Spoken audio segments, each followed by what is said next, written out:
come to the garden alone, while the dew is still on the roses, and the voice I hear falling on my ear, and the joy we share as we tarry there, none other has ever known. It is with great sadness I stand here before you all on this cold February day to thank you all for attending the funeral of LENFORD. I would also like to thank those of LENFORD's family and friends who have travelled all the way from Canada, America, and Jamaica to place LENFORD first.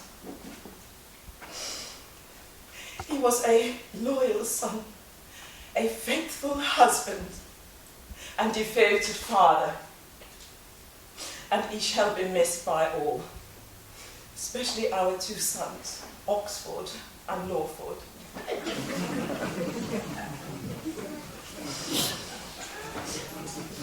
They were very close. All your support and show of sympathy, through your thoughtful words, generous donations, and considerate deeds on this sad occasion means so much to us all, and it would certainly meant a lot to benefit.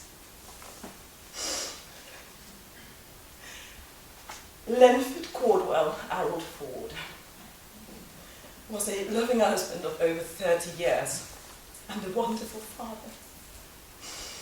He was born in Longwood, St. Elizabeth, Jamaica, on the 15th of February, 1943. The same year Mick Jagger was born. He was the youngest of 9 sons to parents Matilda and Guilford Ford, all of whom have since passed. Being the youngest by 10 years and known as the surprise baby by his aging parents, LENFORD was the apple of his father's eye. He often spoke fondly about his childhood memories growing up as a boy in Jamaica.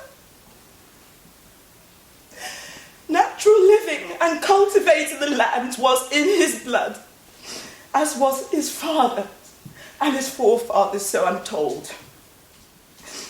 In 1960, at the age of 17, LENFORD left his beloved Jamaica to join his brother Kelford here in Nottingham.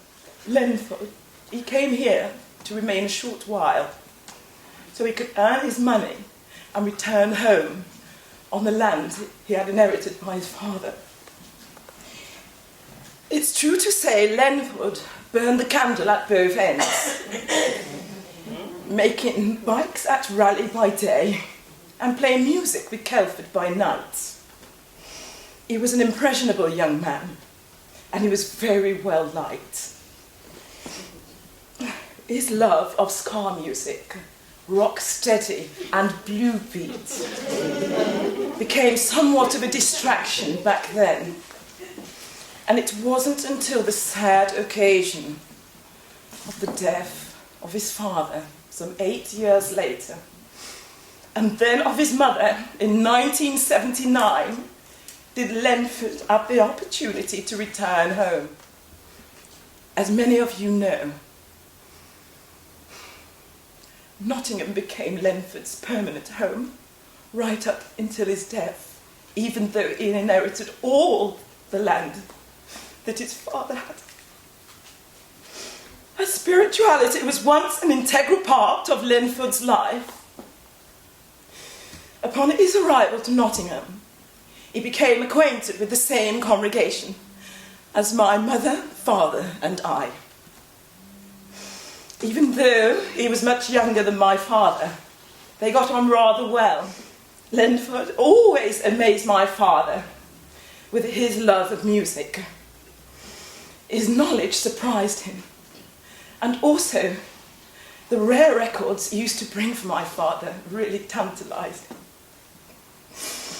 Lenford and my father would discuss long into the night about big bands, blue beat, old jazz and rhythm and blues.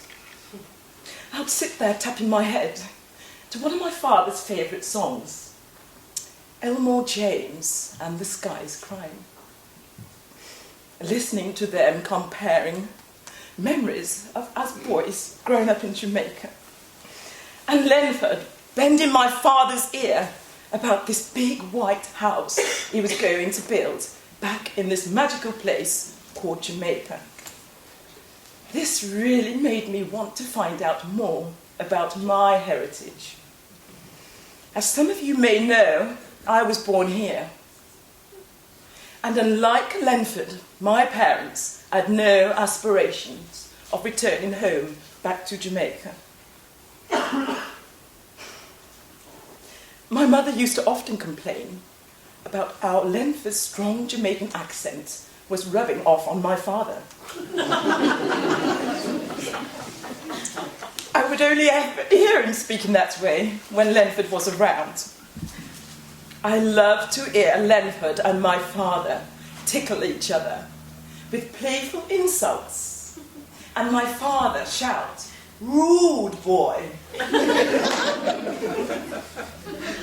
And Lenford, in return, would reply, "Go on with you." Yes. It was something he would often say in a jovial manner had anybody got the better of him. It's when they put on the records in the front room, on my father's radiogram, that my father's appetite for rum and a game of cards would enlighten. This is when my mother would react.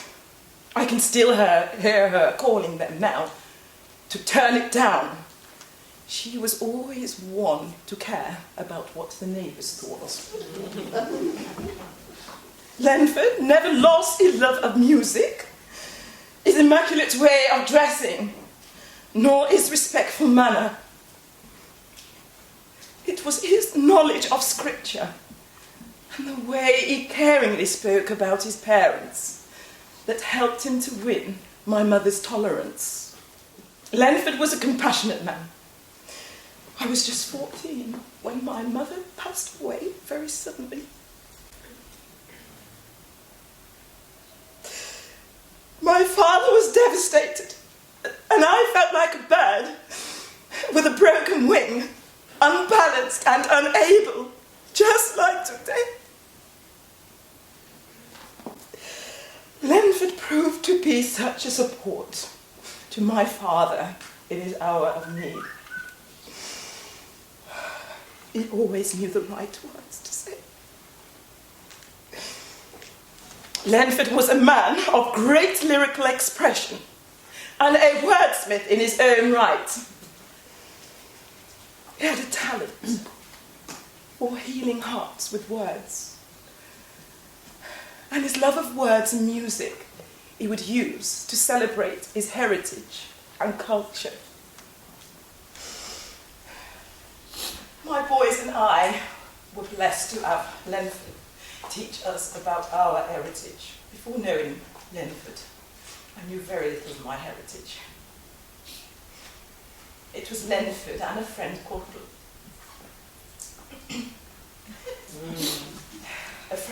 Blossom who ignited in me a passion and a desire to want to visit Jamaica. If not for them, I doubt I would have had any connection with the lands my parents were from. I was 19 when I visited Jamaica, accompanied by Lenford and his brother Kelford. And although the visit was on a very sad occasion, Lenford was happy to see his homeland again, and I to feel the warmth of Jamaica for the first time. I recall how protective Lenford was. My father had given him strict instructions on how to take care of me. I recall the men.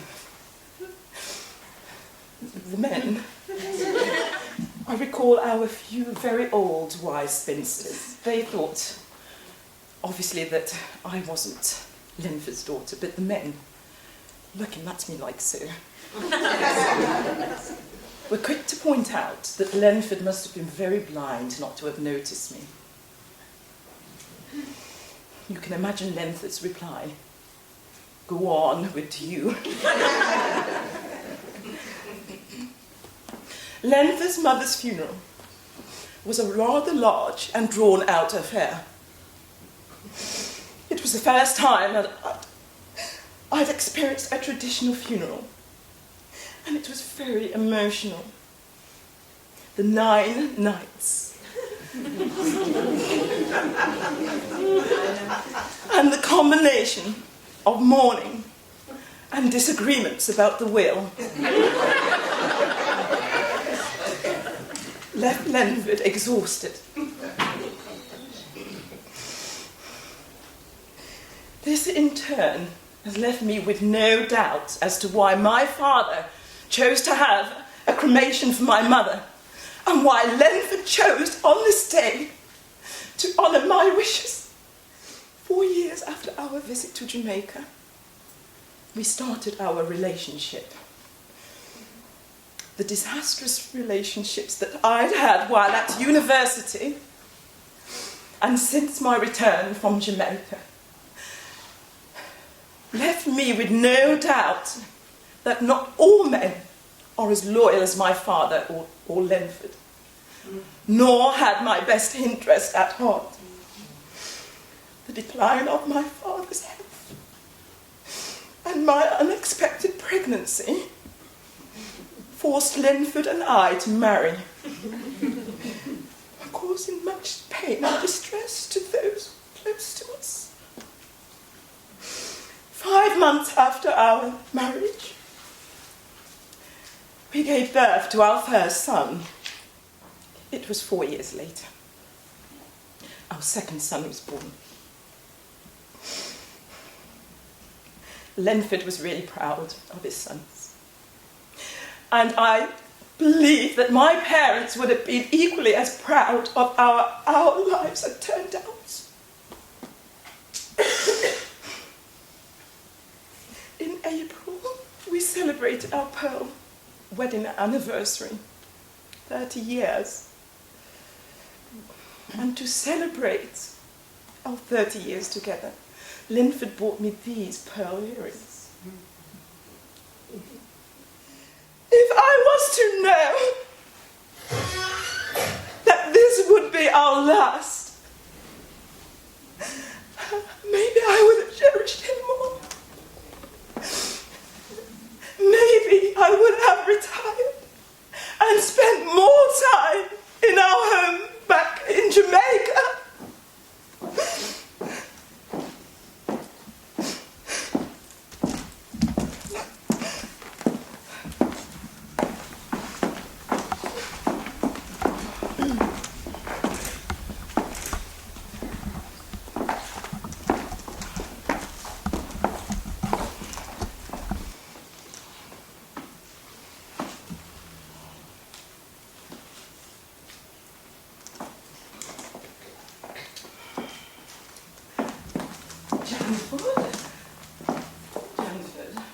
Your father would have been so pleased you came.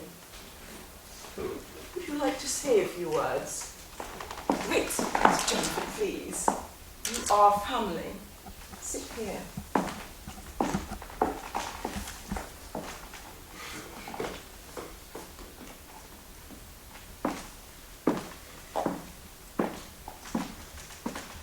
After we got married, we moved to a bigger house. However, Lenford was not interested in the house or the area. Just the garden and the large outbuilding at the bottom. All he ever wanted was somewhere to grow his vegetables and a place to produce and play his music. Always there for our boys. He was the one who would get them up, take them to school, and make sure that dinner was on the table when I arrived after a long day at the office. You see, Lenford learned to cook as a boy, and he proved to be a better cook than most people I know. In fact, most women I know. He managed to keep alive the recipes handed down to him from his mother, which he kept as a very closely guarded secret. As the chef of the house, the kitchen was Lenford's domain, as was his studio. The only time I was forced to cook was when Lenford would spend time in Jamaica. And the boys would often complain that my rice and peas was not as good as their father's, often recalling their father's words, "The chicken's too fresh."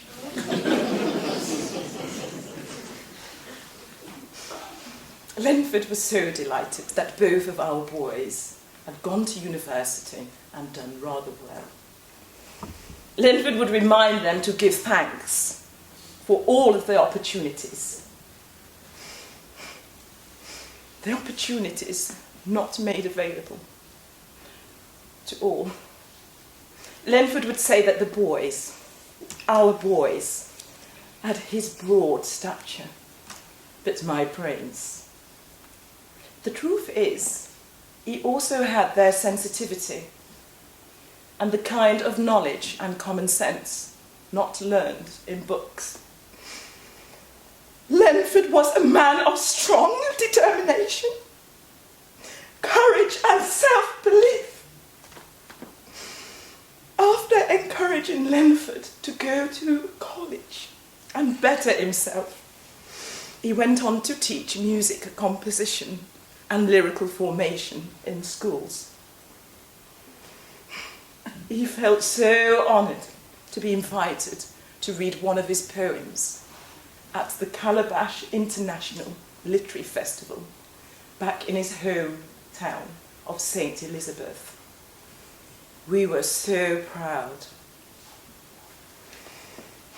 He even established his own recording studio in the Meadows, which he named Ford Studios. Its doors were always open to the young people who passionately referred to it as Pop's Ford. It's fair to say my Lenford proved to be a father figure to many children, providing support and help to those in need. Lenford, he had a history of heart disease. Land was not the only thing he had inherited from his father. Unlike his brothers, who refused to make the necessary lifestyle changes to help reduce their risk of dying prematurely, smoking, fried food, and excessive drinking continued to be a regular feature in all of their lives. Lenford. You see, Lenford always denied smoking. But I suspected he was smoking in the studio. He was very quick to hand the cigarette over to Kelford, you see. So one day, I decided to stay longer, until the cigarette had gone all the way down into Kelford's hand. And Kelford was forced to smoke this lit cigarette. I can still hear him spluttering, to the point of combustion. It was when Kelford passed away in 1995 that Lenford realised that he too needed to make changes. Lenford was very careful about what he ate and what he drank. I truly believe the reason why Lenford lived as long as he did was down to the life changes that he made. Even though he just turned 73, LENFORD still lived longer than all of his brothers. We were blessed to have him in our lives for as long as we did.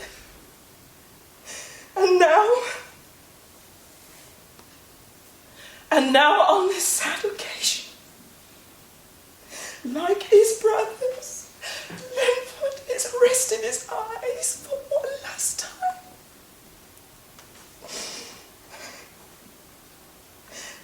LENFORD was a man of words, and as a tribute to him, I've written a few words of my own. Please.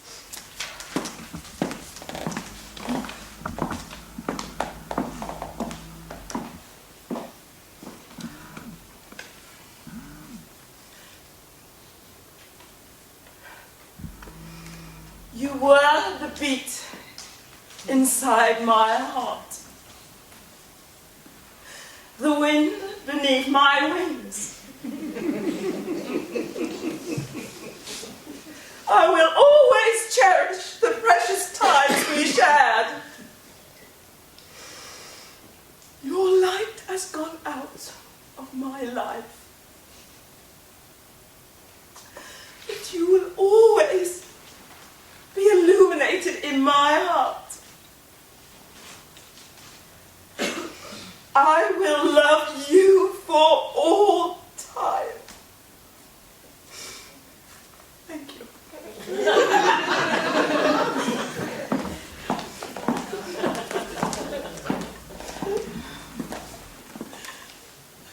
LENFORD, my Len, I stand here before all your family and friends, and I pledge to carry out your final wishes.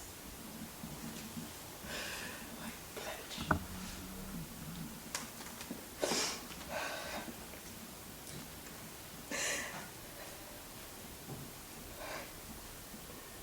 LENFORD leaves a gap in all of our lives. I know LENFORD would not have wanted us to mourn his death, but to celebrate his life. So, I hope you can join Oxford, Lawford, and Janford, and I, to remember LENFORD in your own special way, while we listen to one of his favourite songs of all times.